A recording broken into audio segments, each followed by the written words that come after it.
नमस्कार, मैं हूं खुशबू मनोरमा मिश्रा और दमदार 10 में आपका बहुत स्वागत है। कोरोना की तीसरी लहर में हम प्रवेश कर चुके हैं और ये बात अब करीब करीब साफ हो चुकी है। लेकिन क्या इस तीसरी लहर को लेकर आपके शहर का हेल्थ सिस्टम पूरी तरह से तैयार है? ये बात इसलिए उठ रही है क्योंकि दूसरी लहर का एग्जाम्पल हमारे सामने है, जिसमें हमने देश के हेल्थ सिस्टम की खामियां देखी, ऑक्सीजन के लिए बिना तड़पते लोगों को देखा, बेड्स की किल्लत देखी। लेकिन इस बार क्या होगा? आपके शहर में हेल्थ सिस्टम की कैसी तैयारी है, ये समझने के लिए न्यूज नेशन के रिपोर्टर्स ने आपके शहर की पड़ताल की। इस पड़ताल में क्या निकला वो आपको इस रिपोर्ट में दिखाते हैं।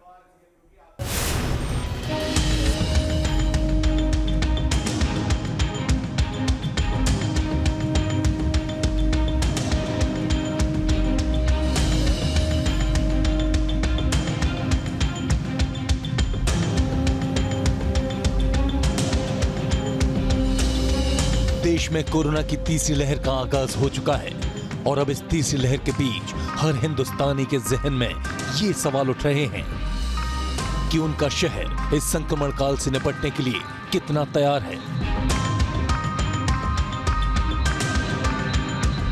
क्योंकि कोरोना की दूसरी लहर के दौरान दिल्ली से लेकर जयपुर और भोपाल बेंगलुरु से जैसी तस्वीरें सामने आई थी, उसकी डराने वाली यादें लोगों के जहन में आज भी ताजा हैं। ऐसे में सवाल यह है कि कोरोना की तीसरी लहर से निपटने के लिए आपका शहर क्या तैयार है? क्या आपके शहर के सरकारी अस्पतालों के वेंटिलेटर ठीक से काम तो कर रहे हैं? क्या दूसरी लहर की तरह इस बार ऑक्सीजन सप्लाई का मीटर तो डाउन नहीं होने वाला? और कहीं इस बार भी तो अस्पतालों में बेड्स की किल्लत तो नहीं होने वाली? लोगों के जहन में तैर रहे इन तमाम सवालों का जवाब तलाशने के लिए न्यूज नेशन की टीम ने देश के 10 राज्यों का रियलिटी चेक किया। दिल्ली से लेकर उत्तर प्रदेश, मध्य प्रदेश, राजस्थान, महाराष्ट्र, बिहार, पश्चिम बंगाल और कर्नाटक से लेकर गुजरात और जम्मू कश्मीर में किए गए इस रियलिटी चेक के नतीजे क्या रहे, वो अगले कुछ मिनटों में आपके सामने होंगे। लेकिन उससे पहले ये समझना जरूरी है कि कोरोना, खासकर इसके नए वेरिएंट ओमिक्रॉन को लेकर तीसरी लहर का कैसा विकराल स्वरूप दिखना शुरू हो गया है। कोरोना की पहली लहर के दौरान देश में रोज आने वाले 50,000 केस को 90,000 तक पहुंचने में करीब 38 दिन लगे थे। दूसरी लहर में इस रफ्तार ने रॉकेट की उड़ान भरी और महज 10 दिनों में नए केस 50,000 से 90,000 तक पहुंच गए। लेकिन तीसरी लहर का आगाज कैसे हुआ वो देखिए। तीसरी लहर में 50,000 से 90,000 केस पहुंचने में सिर्फ एक दिन का वक्त लगा है। जाहिर है इस रफ्तार की उम्मीद किसी ने नहीं की थी। जो लोग ओमिक्रॉन को पुराने डेल्टा वेरिएंट से 8 गुना ज्यादा संक्रामक बता रहे थे, वो भी इसकी रफ्तार से हैरान हैं। लिहाजा अब ये समझना जरूरी है कि अगर इसी रफ्तार से कोरोना मरीजों की संख्या बढ़ती गई तो क्या आपके शहर का हेल्थ सिस्टम इसे संभाल पाने में सक्षम होगा या नहीं। सबसे पहले आपको दिल्ली की रिपोर्ट दिखाते हैं। दिल्ली के सबसे बड़े कोविड अस्पताल एलएनजेपी में इस बार कोरोना के इलाज की कैसी तैयारी है। ओमिक्रॉन के लिए तो कहा जाता है कि ये बहुत ज़्यादा हॉस्पिटलाइज नहीं करता, लेकिन दिल्ली सरकार की तरफ से आदेश दिए गए हैं कि सभी निजी अस्पताल जिनकी बेड की संख्या 50 से अधिक है, वहाँ पर 40% बेड आपको रिजर्व कर रखने के पड़ेंगे कोविड-19 के लिए। यानी दिल्ली ये मान के चल रही है कि आने वाले सप्ताह में दिल्ली में बहुत तेज़ी से केसेस बढ़ सकते हैं। ऐसे में तैयारियां कैसी है उसका जायज़ा लेने के लिए हम दिल्ली के सबसे बड़े कोविड हॉस्पिटल एलएनजेपी पहुंचे हैं और कोविड कैजुअल्टी की अब आपको सीधे तस्वीरें दिखाएंगे कि किस तरीके से कोविड कैजुअल्टी में इलाज चल रहा है। यहाँ आप देखिए कि यहाँ जो मरीज़ हैं वो अधिकांश मरीज़ ऐसे हैं जिनकी कोविड-19 की पुष्टि हो चुकी है और उसके बाद उनका इलाज चल रहा है। तो फिलहाल अगर बात करें तो दिल्ली में 90% से ज़्यादा बेड अभी भी रिक्त है। 95% की बात करें ऑक्सीजन बेड की, आईसीयू की, विद वेंटिलेटर आईसीयू की, तो वो भी रिक्त है। 10,000 से ज़्यादा बेड अभी मौजूद हैं और लगातार इनकी संख्या में इजाफा होगा क्योंकि 40% बेड प्राइवेट हॉस्पिटल्स को और रखने हैं। और यहाँ पे देख सकते हैं कि ऑक्सीजन मॉनिटरिंग से लेकर सारी चीज़ें की जा रही है। हालांकि अधिकांश मरीज ऐसे हैं जो पॉजिटिव तो हैं लेकिन एसिम्प्टोमेटिक हैं। दिल्ली को लेकर चिंता इसलिए भी बड़ी है क्योंकि दिल्ली में कोरोना के केस 24 घंटे में डबल हो रहे हैं। मंगलवार को दिल्ली में 5500 नए केस सामने आए। बुधवार को नए केस का आंकड़ा 10,000 के पार पहुंच गया, यानी 24 घंटे के भीतर केस डबल। कोविड कैजुअलिटी में हम मौजूद हैं एलएनजेपी हॉस्पिटल के अंदर और डॉक्टर रितु हमारे साथ बात करने के लिए एमएसए। मैम, अगर बात की जाए आपके हॉस्पिटल की तो यहाँ पे ओमिक्रॉन के जितने पेशेंट्स आते हैं उन सब के लिए ज़रूरी है कि वो हॉस्पिटल में ही इलाज कराएं, होम आइसोलेशन नहीं दे सकते क्या? देखिए, पहली बात तो ज़्यादातर पेशेंट कोविड पॉजिटिव आ रहे हैं, इनके पास जीनोम सीक्वेंसिंग की रिपोर्ट्स नहीं है, बट आजकल जो भी वेरिएंट ज़्यादातर निकल के आ रहा है वो ओमिक्रॉन ही है, तो ज़्यादातर इनमें से माइल्ड सिम्टम्स वाले पेशेंट ही हैं। बट जो हॉस्पिटल आ रहे हैं डेफिनेटली उनमें से कई ऐसे पेशेंट भी हैं जिनको सीवियर सिम्टम्स हैं, तो अकॉर्डिंग टू द सिवियरिटी हम इनको आईसीयू में या वार्ड में शिफ्ट कर रहे हैं। यह मोर्टेलिटी से ये कहा जा रहा है कि इस बार बहुत कम होगी ओमिक्रॉन के लिहाज से, तो क्या ज़्यादा गंभीर लक्षण दिखाई दे रहे हैं? नहीं, लक्षण ज़्यादा गंभीर नहीं है, लेकिन कुछ पेशेंट जिनको पहले से बीमार है, जैसे कोई किडनी का पेशेंट है या कोई कैंसर का पेशेंट है, तो जिनमें ऑलरेडी कोमॉर्बिड कंडीशंस हैं उनमें चांसेस हैं सिक होने के। तो डेल्टा से तुलना करें तो इस बार ज़्यादा स्थिति बेहतर नज़र आ रही, कम से कम अभी तक सिम्टम्स वाइज बेहतर है, लेकिन जिस तरह से इसका ट्रांसमिशन रेट बहुत ज़्यादा है तो उम्मीद की जा रही है कि आगे आने वाले दिनों में काफ़ी ज़्यादा पेशेंट्स बढ़ सकते हैं। दिल्ली उन राज्यों में से एक है जहां कोरोना की दूसरी लहर के दौरान ऑक्सीजन की जबरदस्त किल्लत सामने आई थी, लेकिन पिछले 6 महीनों के दौरान दिल्ली का ऑक्सीजन सप्लाई मीटर कितना अप हुआ है? ऑक्सीजन के जो नए प्लांट्स लगाए गए, क्या उसकी सप्लाई अस्पतालों के लिए काफी है? ये जो धुंध सी मेरे पीछे आपको नजर आएगी, ये वही प्राणवायु है जिसका संकट राजधानी दिल्ली ने 1 साल पहले देखा था। अप्रैल और मई का महीना था और दिल्ली के अस्पतालों में ऑक्सीजन की सप्लाई बाधित हो गई थी। ऐसा भी कहा गया कि कई जानें भी ऑक्सीजन की कमी की वजह से चली गई। लेकिन तीसरी लहर से पहले तैयारियां कैसी हैं? देश के सबसे बड़े अस्पतालों में से एक आरएमएल में हम आए हैं और जो यहाँ पर कैपेसिटी है ऑक्सीजन टैंक की वो 10,000 लीटर है। इसके पीछे एक और छोटा टैंक है, या कुल मिलाकर के 11,000 लीटर की कैपेसिटी है और फिलहाल जो इस्तेमाल किया जा रहा है वो 600-550 के आसपास किया जा रहा है, यानी सिर्फ 5% ही कैपेसिटी का फिलहाल ऑक्सीजन का इस्तेमाल किया जा रहा है। हमारे साथ बात करने के लिए डॉक्टर पवन कुमार हैं। सर, आपसे जानना चाहेंगे कि फ़िलहाल कितनी कैपेसिटी आपके पास है और कितना कंज्यूम हो रहा है पर डे के लिए? हाँ जी, देखिए हमारे पास इनफ कैपेसिटी से ऑक्सीजन स्टोर है हमारे पास, और हमारा अपना ऑक्सीजन प्लांट है जो जनरेट करता है ऑक्सीजन। टोटल कैपेसिटी इसकी 11,000 लीटर है और ये काफ़ी है हमारे क्राइसिस को टैकल करने के लिए। दिल्ली के बाद सबसे ज्यादा चिंता बढ़ा रहा है मुंबई का कोरोना मीटर। मुंबई में 7 महीने बाद बुधवार को एक दिन में कोरोना के 15,000 से ज्यादा केस सामने आए, जो एक दिन में करीब 39% का उछाल है। पिछले 24 घंटे के भीतर मुंबई में 198 रेजिडेंट डॉक्टर कोरोना से संक्रमित हो गए, जबकि पूरे राज्य में संक्रमित डॉक्टरों की संख्या 220 तक पहुंच गई। जाहिर है कोरोना से जंग लड़ने के लिए इस वक्त डॉक्टरों की सबसे ज्यादा जरूरत है, लिहाजा अब बीएमसी युद्ध स्तर पर डॉक्टरों और मेडिकल स्टाफ्स की भर्ती कर रही है। बेसिक उनका रजिस्ट्रेशन जो MBB जो नॉर्मल डिग्री है और उनका जो काउंसिल का रजिस्ट्रेशन है, ये बेयर मिनिमम रिक्वायरमेंट्स है, जिससे कि हम उनको इमीडिएटली वॉक इन इंटरव्यू के तरह इमीडिएटली ऑब्जर्व करके ज्वाइनिंग दे देते हैं। मुंबई में बीएमसी की नई गाइडलाइंस के मुताबिक अब प्राइवेट अस्पतालों में 80% कोविड बेड और 100 आईसीयू बेड वाले वार्ड रूम खोलने का निर्देश दिया गया है। ये वार्ड रूम फिलहाल रिजर्व रहेंगे और बीएमसी की इजाजत के बिना यहाँ कोई भर्तियां नहीं होंगी। कोरोना की पहली और दूसरी लहर में जिस तरह मौत का आंकड़ा बढ़ चुका था, वो आंकड़ा अब की बार ना बढ़े, इसीलिए मुंबई बीएमसी की तरफ से जगह जंबो कोविड सेंटर जो है वो भी बनाए गए हैं। जो जंबो कोविड सेंटर कम कर दिए गए थे उसको भी, वहाँ की बेड संख्या भी बढ़ा दी गई है। लेकिन ऐसे में जंबो कोविड सेंटर में कैसे मॉनिटरिंग की जाती है, ये जानने के लिए हम आए हैं मुंबई के भाईकला स्थित रिचर्ड एंड क्रूडसन कोविड सेंटर में, जहाँ आप देख सकते हैं कि ये है, यहाँ पर वॉर रूम हम लोग आए हैं वॉर रूम में, जहाँ आप देख सकते हैं कि हर सेंटर के हर एक बेड कवर हो सके ऐसे सीसीटीवी कैमरा जो है वो जंबो कोविड सेंटर में लगवा दिए गए हैं। और हर एक सेंटर का मतलब जो सेंटर है ये जंबो कोविड सेंटर, उसका हर एक कोना जो है वो यहाँ पर कवर किया जाता है, ताकि कभी भी किसी मरीज़ को किसी भी तरह की सुविधा अगर प्रोवाइड करनी हो, कोई आपातकाल स्थिति हो, तो हर पेशेंट को जो है वो मॉनिटर कर पाए, हर ज़रूरत की चीज़ पेशेंट तक पहुंच पाए। कि सीसीटीवी कैमरा के ठीक सामने जो है ये मॉनिटर करने वाली, वॉर रूम की मॉनिटर करने वाली टीम यहाँ पर बैठी है और ये यहाँ पर उनको रिक्वायरमेंट पता चलती है कि मरीज़ को किस चीज़ की आवश्यकता है, ऑक्सीजन सिलेंडर्स कितने हैं, वेंटिलेटर बेड कितने हैं, कितने पेशेंट्स रोज़ाना भर्ती हो रहे हैं, किनको डिस्चार्ज करना है, ये हर एक डिटेल जानकारी जो है यहाँ पर जो है वो कंप्यूटर द्वारा मॉनिटर की जाती है। वीडियो जर्नलिस्ट ओम प्रकाश के साथ Jyotsna गंगने, news nation, Mumbai.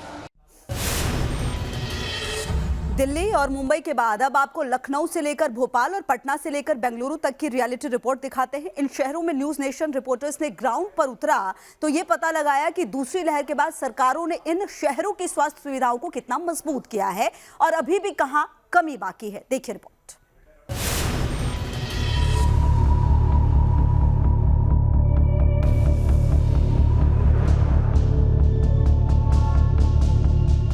Corona का ग्राफ चुनावी राज्य उत्तर प्रदेश में भी तेजी से ऊपर जा रहा है, लेकिन सबसे बड़ी चिंता यूपी के 3 बड़े शहरों को लेकर बनी हुई है। ये 3 शहर हैं नोएडा, गाजियाबाद और लखनऊ। नोएडा में बुधवार को कोरोना के 600 नए केस सामने आए, गाजियाबाद में 382 और लखनऊ में 408। फिलहाल इन शहरों में कोरोना की रफ्तार दिल्ली और मुंबई के मुकाबले कम है, लेकिन दिल्ली और मुंबई में जिस तेजी के साथ ट्रेंड बदले, उसके बाद बाकी यूपी में भी मेडिकल फैसिलिटीज को लेकर तैयारियां तेज हो गई हैं। देश के दूसरे शहरों की तरह ही उत्तर प्रदेश में भी अब कोविड-19 के केस लगातार बढ़ते जा रहे हैं और इसके मद्देनजर उत्तर प्रदेश सरकार ने भी अपनी तैयारियां शुरू कर दी है। प्रदेश में कोविड के मरीजों की संख्या बढ़ते ही स्वास्थ्य विभाग ने मेडिकल कॉलेजों को 100 बेड और जिला अस्पताल को 50 बेड आरक्षित करने के आदेश दिए हैं। जिन जिलों में 50 से ज़्यादा एक्टिव केस होंगे वहां डेडिकेटेड अस्पताल शुरू कर दिया जाएगा कोविड के लिए, और मरीजों की संख्या अगर बढ़ी तो बेडों की संख्या और मैन पावर भी बढ़ाई जाएगी। जिला अस्पताल और मेडिकल कॉलेजों को मिलाकर कोविड मरीजों के लिए 6700 बेड अभी अवेलेबल है और स्वास्थ्य विभाग पहले चरण में करीब 15% बेड को तैयार कर रहा है। ये 3 और 4 तारीख को पूरे प्रदेश में हमारा फुल रिहर्सल हुआ था। हमारे नोडल अधिकारी यहाँ से प्रदेश से भी और जो हमारे जेडी हैं मंडली स्तर पे, वो सब जा के उन्होंने हर ज़िले में पूरी तैयारी, चाहे वो बेड्स की हो, ऑक्सीजन की हो, दवा की उपलब्धता हो, हमारे HR की ट्रेनिंग की हो, सभी बिंदुओं में उन्होंने परीक्षण किया है और उसका हम लोग असेसमेंट कर रहे हैं कि कहाँ कहाँ गैप्स हैं, उसको हम लोग सुधार करेंगे। मध्य प्रदेश भी धीरे धीरे कोरोना की तीसरी लहर की ओर बढ़ता जा रहा है। पिछले 24 घंटे के भीतर MP में कोरोना के केस करीब करीब डबल हो गए। बुधवार को राज्य में कोरोना के 594 केस आए थे, जबकि गुरुवार को यह आंकड़ा 1000 के पार पहुंच गया। तेज होती कोरोना लहर के बीच ऑक्सीजन सप्लाई को लेकर MP में कैसी तैयारी है, अब उसकी ग्राउंड रिपोर्ट देखिए। कोरोना की दूसरी लहर में हमने देखा था कि ऑक्सीजन की कमी के चलते किस तरह से मरीज परेशान हो रहे थे। उसके बाद प्रधानमंत्री नरेंद्र मोदी द्वारा भी कहा गया कि हर जिले में ऑक्सीजन प्लांट शुरू किया जाएगा। ये तस्वीरें हम आपको भोपाल के JP हॉस्पिटल की दिखा रहे हैं, जहां पर PM केयर फंड से ये ऑक्सीजन प्लांट शुरू किया गया है। वहीं मध्य प्रदेश में ऑक्सीजन प्लांट की अगर तैयारियों की बात की जाए तो कुल 52 जिलों में 204 ऑक्सीजन प्लांट शुरू करना थे, जिसमें से अभी 188 ऑक्सीजन प्लांट काम कर रहे हैं। बाकी के बचे हुए प्लांट्स को लेकर मुख्यमंत्री शिवराज सिंह चौहान ने निर्देश दिए हैं कि इन्हें भी जल्द से जल्द शुरू किया जाना चाहिए। इसके अलावा ऑक्सीजन कॉन्सेंट्रेटर की अगर हम बात करते हैं तो ये भी सबसे महत्वपूर्ण चीज़ थी, क्योंकि अगर सिलेंडर नहीं मिल रहा था तो लोग ऑक्सीजन कॉन्सेंट्रेटर का ही इस्तेमाल कर रहे थे और 52 जिलों में 16,290 ऑक्सीजन कॉन्सेंट्रेटर इस वक्त काम कर रहे हैं। मध्य प्रदेश में इस वक्त सबसे बड़ी दिक्कत नए कोरोना मरीजों की ट्रैकिंग और उनके आइसोलेशन की आ रही है। लोग कोरोना टेस्ट कराने के बाद खुले आम घूम रहे हैं, जिसके चलते संक्रमण तेजी से फैल रहा है। सैंपल देने के बाद जो प्रोटोकॉल है लोगों को आइसोलेशन में रहना चाहिए, लेकिन कई बार ये देखने को आ रहा है कि सैंपल देने के बाद लोग घूम रहे हैं और संक्रमण बढ़ा रहे हैं, तो उसको लेके क्या आप? देखिए, उसके लिए सभी तरह की उपाय किए, रोको टोको अभियान तेज चल रहा है। मास्क लगाने पर, अब नहीं लगाने पर हमने जुर्माना लगाने की प्रक्रिया अपनाई है। तो हमारा तो प्रयास है कि लोग ये सुनिश्चित करें कि किसी भी तरह से संक्रमण ना फैले। न्यूज नेशन की टीम ने राजस्थान में कोरोना को लेकर की जा रही तैयारियों की जानकारी जुटाई तो पता लगा कि पूरे राजस्थान में कुल 550 जगहों पर ऑक्सीजन जनरेशन प्लांट लगाने हैं, जिनमें अब तक 434 ऑक्सीजन प्लांट तैयार हो चुके हैं। लक्ष्य है कि जल्द से जल्द 475 प्लांट को कंप्लीट कर लिया जाए। हमने सभी जगह जगह हमारे CSC स्तर तक ऑक्सीजन प्लांट लगवाए हैं पूरे राजस्थान के अंदर। हमने एक CSC स्तर तक ऑक्सीजन कंसंट्रेटर भेज दिए हैं। एक CSC PSC स्तर तक अगले 3 से 4 महीने की दवाइयों का स्टॉक कर दिया है। रेमडेसिविर जो पहले हमारे जिला स्तर तक या SMS मेडिकल कॉलेज तक, कॉलेजों तक लगती थी, वो हमने CSC स्तर तक भिजवा दी है। हमारा इंफ्रास्ट्रक्चर बहुत सुदृढ़ हो गया है। हमारे अपने ऑक्सीजन जनरेशन प्लांट है, LMO प्लांट है, ICU बेड्स है। हमने जो भी फर्स्ट और सेकेंड वेव में सीखा उसको इंफ्रास्ट्रक्चर डेवलपमेंट करने में इम्प्लीमेंट कर दिया।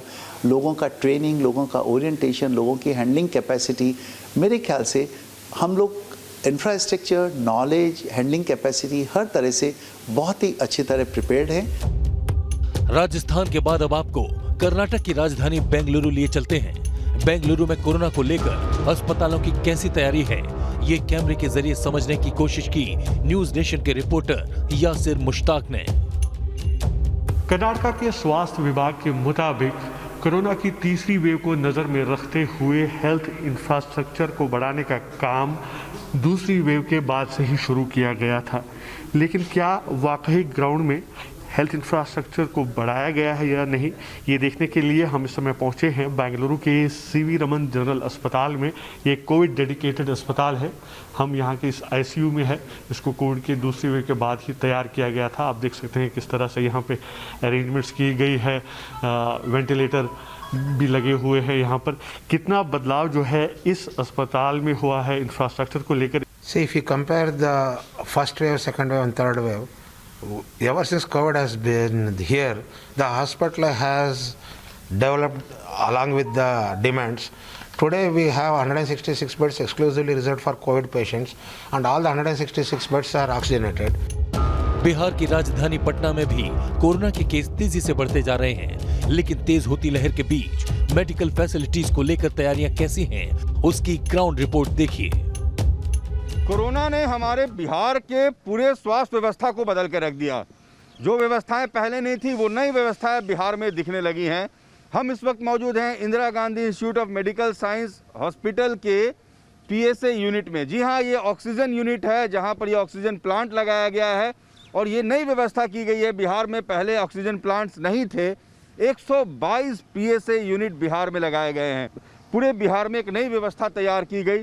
334 कोविड केयर यूनिट बनाए गए बिहार में, जिनके बेड की क्षमता 37,792 तथा 23,526 बेड सभी सुविधाओं के साथ उपलब्ध किए गए। यानी 37,792 बेड की व्यवस्था 334 कोविड केयर सेंटर में बनाई गई। मॉडरेट लक्षण वाले मरीजों के लिए 200 डेडिकेटेड कोविड हेल्थ सेंटर बनाए गए और इसके अलावा अलग से ambulance, mortuary van, toll free number के अलावा डेडिकेटेड बेड्स की व्यवस्था की गई। शिशु रोग के लिए, यानी जो बच्चों जिनमें कोविड देखने को मिला, उनके लिए भी अलग से व्यवस्था पीकू की गई। कोरोना की दूसरी लहर से गुजरात ने भी बड़ी सीख ली और इस बार कोरोना मरीजों के लिए बेड्स और दूसरी मेडिकल फैसिलिटीज की कमी न हो, इसके लिए बड़े इंतजाम किए गए हैं। गुजरात में भी कोरोना के मामले तेजी से बढ़ रहे हैं। गुजरात में इंफ्रास्ट्रक्चर की बात करें तो दूसरी वेव में लोगों को बेड नहीं मिल रहे थे और ऑक्सीजन के कारण भी कई लोगों की मौत हुई थी। लेकिन मौजूदा वक्त में पूरे गुजरात में 1,10,000 सरकारी अस्पतालों में बेड है, जिसमें से 55,000 ऑक्सीजन बेड है, 16,000 ICU बेड है और 8,000 वेंटिलेटर बेड है।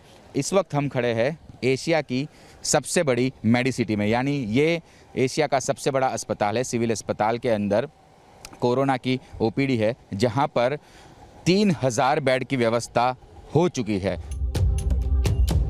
कोरोना की दूसरी लहर के बाद कश्मीर घाटी में जो स्वास्थ्य सुविधाओं को लेकर तैयारियां की गई हैं, वो दूसरे राज्यों के लिए नजीर हैं। कश्मीर में दूसरी लहर के दौरान मेडिकल ऑक्सीजन की जितनी सप्लाई हो रही थी, वो अब करीब 100 गुना बढ़ चुकी है। अलग अलग सिनेरियो बने जिसमें ऑक्सीजन की शॉर्टेज भी देखी गई और ख़ासकर दिल्ली में जो पिछले साल हुआ वो सबको पता है। जम्मू कश्मीर की बात करें तो ये एक सेक्टर है जहां पे सरकार का काम जो है सराहनीय है। पिछले 2 साल से जिस तरीके से जो ऑक्सीजन की जो प्लांट्स इंस्टॉल हुए हैं, स्टेट ऑफ द आर्ट जो ऑक्सीजन प्लांट्स हैं वो लाए गए थे यूरोप से। इससे जो कैपेसिटी थी ऑक्सीजन की, जो सप्लाई कैपेसिटी थी 300 एलपीएम से बढ़ के 3000 एलपीएम हो गई। सरकार इससे होपफुल है कि जो ऑक्सीजन सप्लाई की जो शॉर्टफॉल था, जो शॉर्टेज थी, वो अब नहीं होगी। और अगर ऐसी कोई कोविड की जो इमरजेंसी होती है, केसेस बढ़ते हैं या ऑक्सीजन सप्लाई की ज़रूरत पड़ती है, तो इतना ऑक्सीजन कश्मीर में इस वक्त अवेलेबल है। वीडियो जर्नलिस्ट मोहम्मद यूनिस के साथ मीर फरीद, श्रीनगर, न्यूज़ नेशन के लिए।